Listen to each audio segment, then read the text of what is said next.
Yes, you've heard the name then. Sidney Beauclair. Most have, but few know who she truly is. I was there all right. I remember. She was born long ago, when honor still meant something in this world. Twin daughter to I forget whom, but a great man, blade master of the guardian nomads there in Wolf Tower.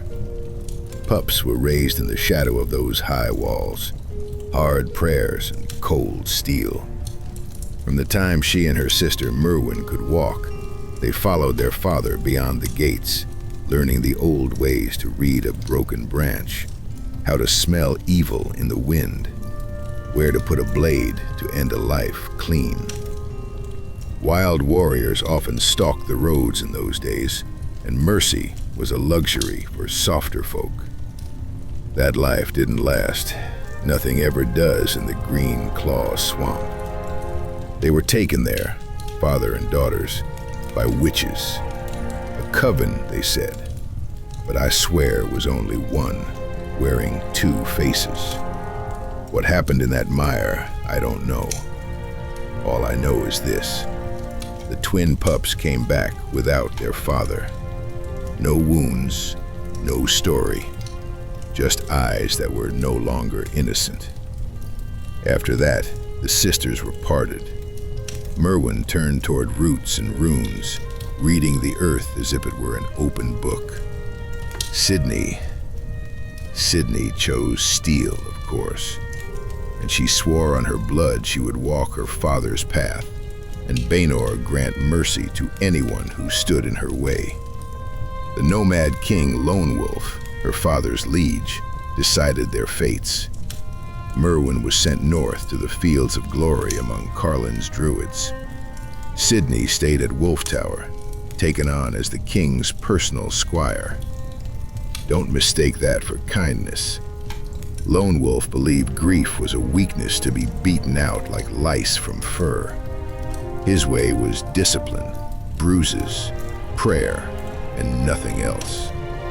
And Sidney took to Baynor's scripture the way the strangled gasps for air.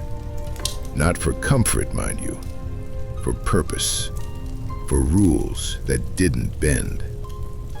10 years passed, and like a blade drawn across whetstone, the wolf pup grew into a weapon of righteousness.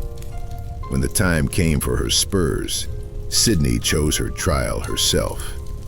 No escort, nothing beyond her steel.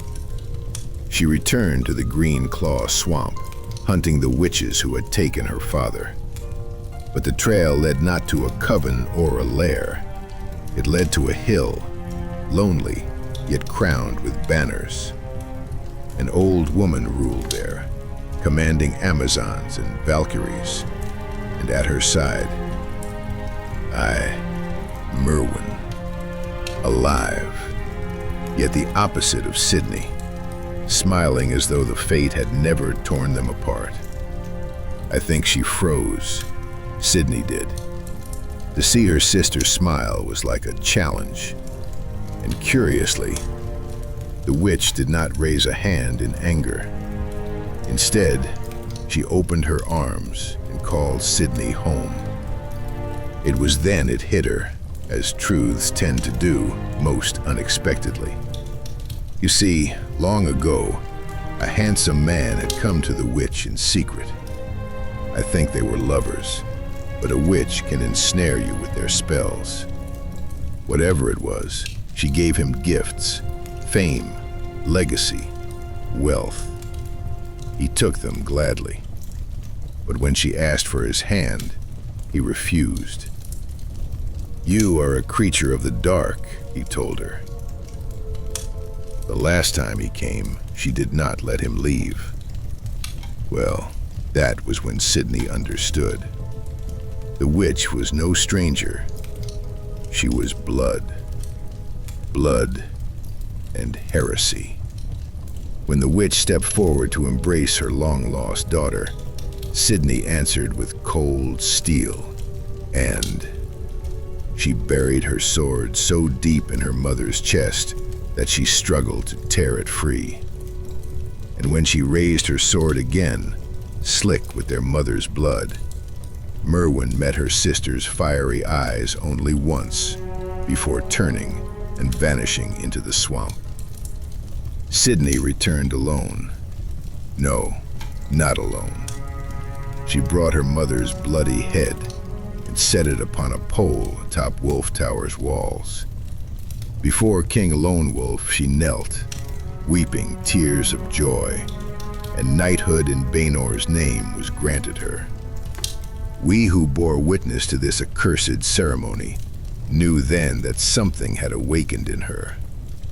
Not faith, hunger, but there would be no feast, no rest, because somewhere in the wilds, Merwin was still running, and Sidney hungered for blood work.